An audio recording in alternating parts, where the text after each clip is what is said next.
My husband drained our house fund for his spoiled sister's lavish birthday gifts. But he never saw how I'd turn his secret into his downfall. I used to believe that marriage meant we were a team, sharing dreams and decisions together. Until I discovered that my husband had been playing an entirely different game. My name is Amanda Carter, I'm 34 years old, and I work as a personal financial advisor at Central Bank. For 5 years I thought I had the perfect marriage with my husband Ethan, built on trust, shared goals, and financial transparency. I was wrong about everything. Looking back now, I can see the signs I missed, the red flags I dismissed as quirks or family dynamics I didn't understand.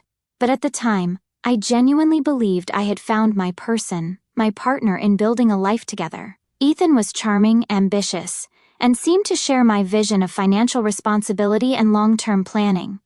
He was a sales manager at a mid-sized tech company, making decent money but nothing extravagant. I made slightly more at the bank, but we always treated our finances as a team effort, pooling our resources toward common goals. Our mornings usually started the same way. I'd check our joint savings account while sipping my coffee, reviewing our progress toward buying our first house. We had been saving diligently for 3 years, and seeing that $45,000 balance grow month by month gave me such satisfaction. It represented sacrifice and discipline. Me driving my 12-year-old Honda Civic with its broken air conditioning through 2 sweltering summers instead of getting a newer car, both of us packing lunches instead of eating out, choosing Netflix nights over expensive dinner dates, skipping the tropical vacation our friends took every year. Every dollar in that account was a testament to our shared commitment to building something meaningful together. Ethan would kiss my forehead and tell me how proud he was of our financial discipline. He'd look over my shoulder at the laptop screen and nod approvingly at the numbers, sometimes even suggesting we could increase our monthly contributions. "We're going to have such a beautiful house," he'd say, wrapping his arms around me from behind. "Maybe one with a big kitchen where you can bake those amazing chocolate chip cookies for our kids someday." Those words feel like poison now, knowing what I know. The first crack in my perfect world appeared on a Tuesday morning in March. I logged into our savings account expecting to see our usual balance, maybe even a little interest added. Instead, I stared at my laptop screen in disbelief. The balance showed $20,000. $20,000. I blinked hard, refreshed the page, even cleared my browser cache thinking it was some kind of technical glitch. But the number remained the same. $25,000 had simply vanished. My hands started shaking as I grabbed my phone and called the bank's customer service line. Maybe there was a system error. Maybe the website was showing incorrect information. Maybe there was some explanation that didn't involve my world falling apart. But after 20 minutes on hold and another 10 minutes of verification questions, the representative confirmed what the screen was telling me. 3 large withdrawals had been made from our account over the past 2 weeks, all legitimate, all authorized by someone with account access, all processed correctly. My heart started racing as I scrolled through the transaction history. 3 separate withdrawals over the past 2 weeks, $10,000, $8,000, and $7,000. All made by Ethan, all while I was at work, all without a single word to me about it. I felt like someone had punched me in the stomach and stolen my breath at the same time. The room started spinning, and I had to grip the edge of the kitchen counter to keep from falling. This wasn't possible. Ethan and I discussed every major purchase, every financial decision. We had budgets and spreadsheets and monthly money meetings where we reviewed our progress toward our goals. The largest amount either of us had ever spent without consulting the other was maybe $300, and even then we'd felt guilty about it. $25,000 wasn't just money. It was 3 years of our lives, 3 years of sacrifice and planning and dreaming together. I tried to think of any reasonable explanation. Maybe there was some kind of emergency I didn't know about. Maybe his parents were sick. Maybe there was a medical crisis. Maybe something terrible had happened that required immediate cash. But even as I ran through these possibilities, I knew they didn't make sense. If there had been a family emergency, Ethan would have told me. He would have woken me up in the middle of the night, called me at work, found some way to communicate what was happening. He wouldn't have just taken our money and hoped I wouldn't notice. When Ethan came home that evening, I was sitting at our kitchen table with my laptop open, the bank statements spread out like evidence at a crime scene. I had printed everything: transaction histories, account summaries, even screenshots of our savings goals that we had created together. I needed him to see it all, to understand the magnitude of what I had discovered. He walked in whistling, carrying takeout from our favorite Thai restaurant, acting like it was just another normal Tuesday. But the moment he saw my face, his expression changed completely. "Hey babe, rough day at work?" he asked, but his voice had that careful tone people use when they know they're in trouble. He set the food down slowly, his eyes darting between my face and the papers scattered across the table. "Ethan," I said quietly, turning my laptop screen toward him. "Can you explain to me why $25,000 is missing from our savings account?" The color drained from his face so fast I thought he might faint. He set down the takeout bags with shaking hands and sank into the chair across from me. For a long moment, he just stared at the screen, opening and closing his mouth like a fish gasping for air. I watched him process what he was seeing, watched him realize that I knew, watched him scramble to figure out what to say. "I can explain," he finally whispered, but his voice was so quiet I almost couldn't hear him. "I'm listening," I said, even though every fiber of my being was screaming. I folded my hands in my lap to keep them from shaking, and waited for whatever explanation he could possibly give me for stealing from our future. "Tiffany needed help," he began, referring to his 27-year-old sister who had never worked a steady job in her life. "She was in real trouble, Amanda. Behind on rent, maxed out credit cards, about to lose her car. She came to me crying, begging for help. What was I supposed to do? Let my baby sister become homeless?" I stared at him in complete shock. Tiffany Carter was a walking disaster who had been bailed out by her family more times than I could count. She had dropped out of college twice, been fired from at least 6 jobs that I knew of, and spent her days posting Instagram photos of herself at expensive restaurants and boutique stores. The idea that she was on the verge of homelessness was laughable. She lived in a trendy downtown apartment that cost more than our mortgage. "So you decided to steal from our house fund? Without even discussing it with me?" "It's not stealing," he protested, his voice getting louder. "It's our money, and sometimes family emergencies happen." "I was going to tell you, I just needed to figure out how to explain it properly. $25,000, Ethan, that's not emergency grocery money. What exactly did you buy her?" He looked like he wanted to crawl under the table and disappear. "A Hermes bag, the new iPhone, some clothes, and I paid off her credit card debt." I felt something inside me break. Not just crack, but completely shatter. "You bought your sister luxury items with our house money. Items that cost more than most people make in 6 months. And you did this behind my back. She's family, Amanda. She's the only sister I have. I couldn't let her suffer when we have the means to help. We had the means to buy our house. That money took us 3 years to save. 3 years of me packing lunches instead of buying them, of us skipping vacations, of me driving my old car with the broken air conditioning because we agreed to prioritize saving. And you just gave it away for designer handbags?" Ethan's face hardened in a way I had never seen before. "You're being incredibly selfish right now. This is my family we're talking about. Tiffany raised me when our parents were working double shifts. I owe her everything." "You owe her everything? What about me? What about us? What about the promises we made to each other about financial decisions?" "I'll pay it back," he said, but his voice lacked conviction. "I just need some time." "How, Ethan? How exactly are you going to pay back $25,000 on your sales manager salary while still contributing to household expenses? That would take you almost 2 years of putting every single penny of your income toward repayment, and that's assuming you don't eat or pay for gas or contribute to any household expenses." He didn't have an answer. He just sat there looking defeated. And for the first time in our 5-year marriage, I saw him clearly. Really saw him.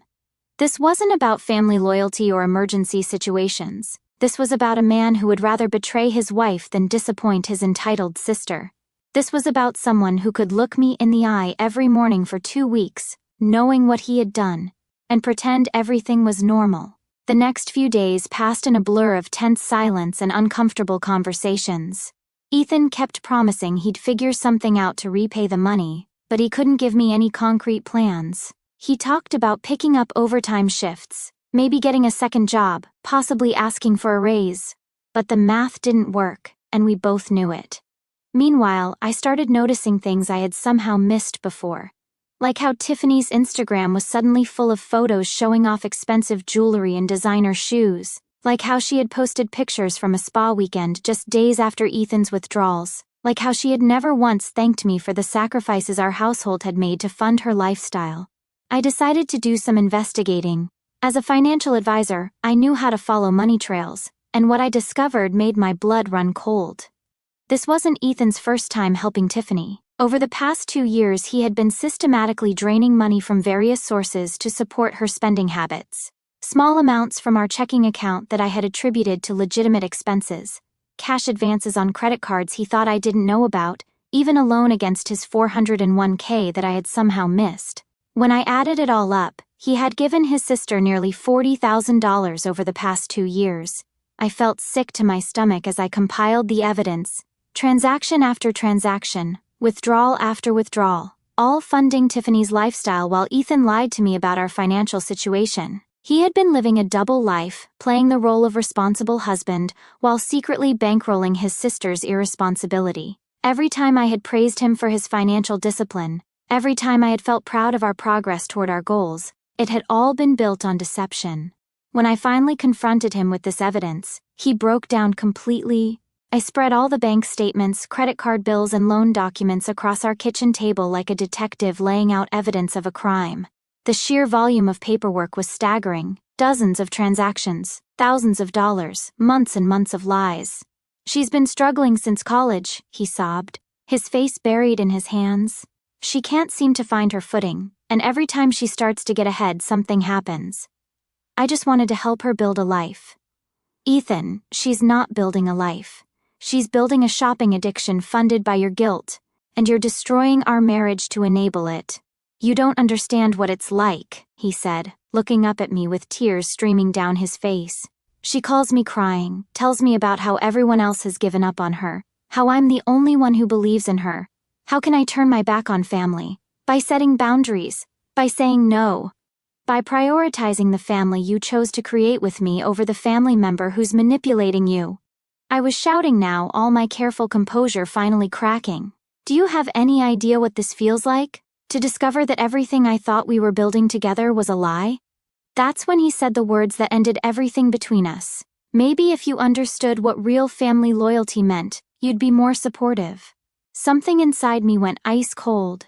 I looked at this man I had loved, this man I had planned to spend my life with, and realized I was looking at a stranger who valued his sister's comfort more than our shared dreams, who would lie and deceive me rather than have an honest conversation, who would blame me for not enthusiastically supporting his betrayal. "You're absolutely right," I said calmly, my voice steady despite the rage burning in my chest. "I don't understand your version of family loyalty.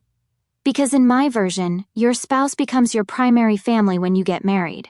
In my version, you don't make major financial decisions behind your partner's back.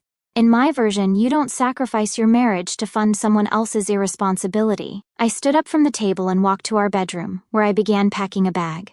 Ethan followed me, panicking, suddenly realizing that his words had consequences. "What are you doing? Amanda, please, we can work this out." "I'm going to stay at my sister's house for a while. I need space to think about what I want to do next."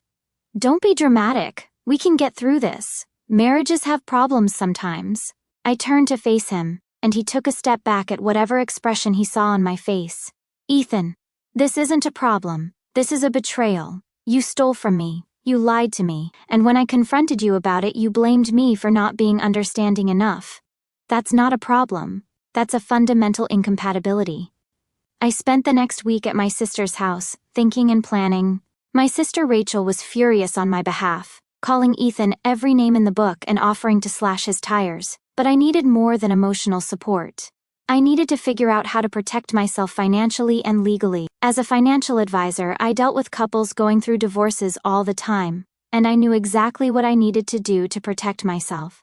I also knew that Ethan was about to learn some very hard lessons about cause and effect. During that week, I consulted with a divorce attorney, opened new bank accounts that Ethan couldn't access, and started documenting every financial transaction from the past 5 years. I photographed all of Tiffany's social media posts, showing off her expensive purchases, cross-referenced them with Ethan's withdrawals, and built an ironclad case showing exactly where our money had gone. If this was going to get ugly, I was going to be prepared. On Sunday evening, I returned home to find Ethan waiting for me with flowers and a home-cooked meal. He had clearly spent the week thinking about how to win me back, but he had completely missed the point of why I was angry in the first place. The house was spotless, candles were lit, and he had made my favorite pasta dish. It was like he thought this was just a regular marital spat that could be fixed with romance and apologies. "I've been thinking," he said as I set down my bags, his voice hopeful and nervous. "Maybe we could ask Tiffany to return some of the items I bought her. Not all of them, but maybe the bag or something. Would that help?" I stared at him in amazement.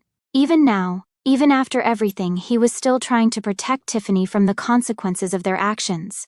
He was willing to ask her to return some of the luxury items, as if that would somehow make stealing $25,000 acceptable. "Ethan, sit down, we need to talk." He sat down eagerly, like a puppy expecting treats. I pulled out a folder I had prepared and set it on the table between us. Inside were copies of all the documents I had gathered, along with a detailed financial analysis of our situation and a clear outline of what needed to happen next. "I've made some decisions about our financial situation. First, I'm removing myself from all joint accounts effective tomorrow morning. Second, I'm canceling all credit cards where you're listed as an authorized user. Third, I will no longer be contributing to any household expenses until you repay the $25,000 you took from our savings." His face went white. "Amanda, you can't do that. How am I supposed to pay the mortgage and utilities and everything else on just my salary?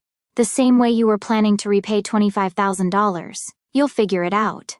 "But that's different. Those are necessary expenses. So was our house fund. So was having an honest marriage. So was being able to trust my husband with our shared financial goals. You made a choice, Ethan. Now you get to live with the consequences." "You're being vindictive." "No, I'm being logical. You've demonstrated that you can't be trusted with access to my money. So you no longer have access to my money. It's actually quite simple." Over the next few weeks, I watched Ethan scramble to manage expenses he had never had to handle alone. Our mortgage was $2,800 a month. Utilities averaged another $300. And that was before groceries, gas, insurance, and all the other expenses that come with adult life. On his salary alone, he was barely breaking even, and that was assuming he didn't send another penny to Tiffany. Meanwhile, I had moved the remaining money from our joint accounts into my personal account and was living comfortably in a small apartment I had rented across town. I wasn't hiding from him or playing games. I was simply protecting my financial interests while I decided what to do about our marriage. The breaking point came when Tiffany showed up at my office, furious and demanding. It was a Thursday afternoon, and I was in the middle of a client meeting when my assistant knocked on my door. "Amanda, there's someone here to see you. She says it's urgent and she won't leave." I excused myself from the meeting and found Tiffany in our lobby, dressed in the designer clothes Ethan had bought her and looking like she was ready for a fight. "You need to stop punishing Ethan for helping family," she announced loudly enough for my coworkers to hear. "He's stressed out, he can barely afford groceries, and it's all because you're being a selfish bitch about money." I looked up from my desk calmly. "Tiffany, you need to leave my workplace immediately, or I'll call security. Not until you fix this situation. Ethan is falling apart, and for what? Some stupid money that you'll make back eventually anyway?" That's when I realized that neither Ethan nor Tiffany truly understood what they had done. They saw this as a temporary inconvenience, a bump in the road that would smooth out once I got over it. They had no comprehension that they had destroyed something precious and irreplaceable. "Tiffany," I said, standing up to face her, "that stupid money represented 3 years of sacrifice and shared dreams. Your brother stole it from me to buy you luxury items you didn't need and can't afford. The fact that you're here demanding I continue funding your lifestyle instead of apologizing for accepting stolen money tells me everything I need to know about your character." "Stolen money? It was Ethan's money too." "No, it wasn't. It was money we saved together for a specific purpose that he took without permission for a completely different purpose. That's theft, regardless of the legal technicalities of joint accounts." Security arrived at that point and escorted Tiffany out, but not before she screamed at me that I was destroying the family and that she would make sure everyone knows what kind of person I really am. Several of my coworkers had witnessed the entire scene, and I spent the rest of the day fielding concerned questions and embarrassed explanations. That evening, Ethan called me crying. Tiffany told me what happened at your office. Amanda, please, this has gone too far. She's family. And what am I, Ethan? You're my wife, but there is no but. I'm your wife. I should be your priority. The fact that you consistently choose to protect and enable your sister instead of respecting and supporting your marriage tells me exactly where I stand in your life. That's not fair. I love you both. Love without respect is worthless, Ethan. You can love me all you want. But if you don't respect me enough to include me in major decisions, if you don't respect me enough to honor our agreements, if you don't respect me enough to prioritize our marriage, then your love means nothing. The divorce proceedings began 3 weeks later.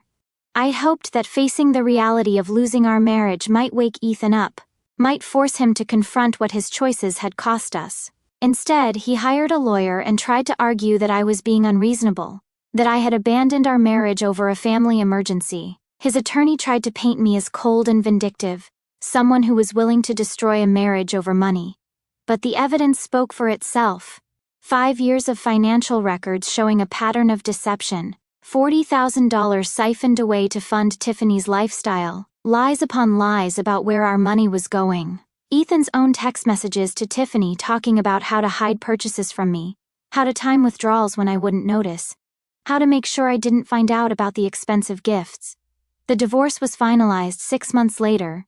Ethan never did repay the $25,000, claiming he couldn't afford it while also helping Tiffany with her ongoing financial difficulties. By the time our assets were divided, he had racked up additional debt trying to maintain his lifestyle and support his sister's spending habits. The house we had been saving to buy was sold, and we split the proceeds along with our other assets. I used my portion of the assets to put a down payment on a beautiful 2-bedroom condo with a view of the city.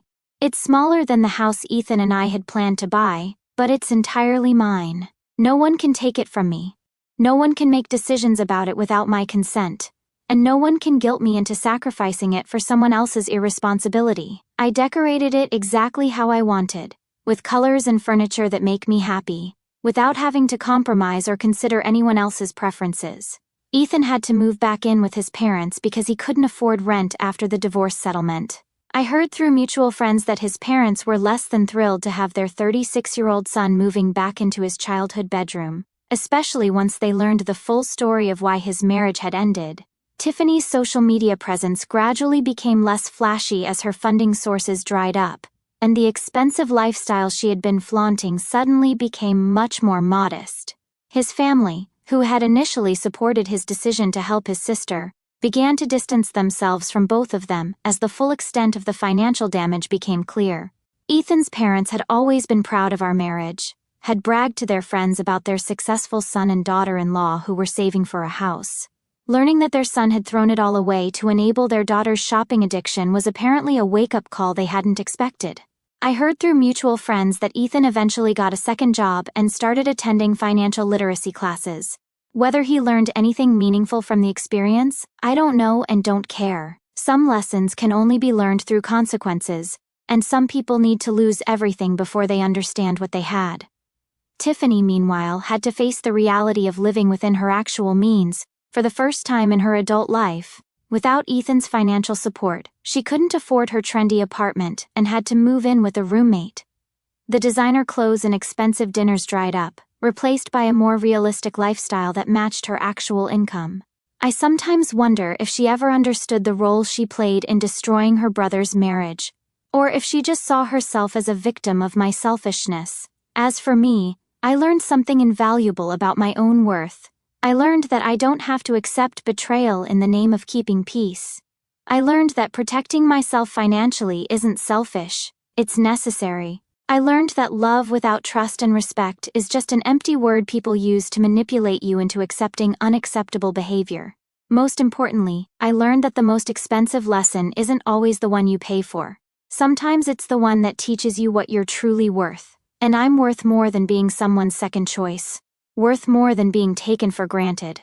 Worth more than funding someone else's mistakes while my own dreams are sacrificed on the altar of someone else's definition of family loyalty. My new life isn't perfect, but it's honest. Every decision I make is mine, every dollar I save is protected, and every relationship I build is based on mutual respect rather than one-sided sacrifice. I sleep well at night knowing that no one can steal my dreams while I'm not looking, because I'm the only one holding the keys to my future. I've started dating again, cautiously but hopefully. The men I meet now understand from the beginning that I value honesty and financial transparency above all else. I'm not looking for someone to take care of me or someone I need to take care of. I'm looking for a true partner. Someone who understands that love is built on respect and trust, not just good intentions and pretty words. Sometimes the best revenge isn't getting even, it's getting free. And I am finally, completely, wonderfully free.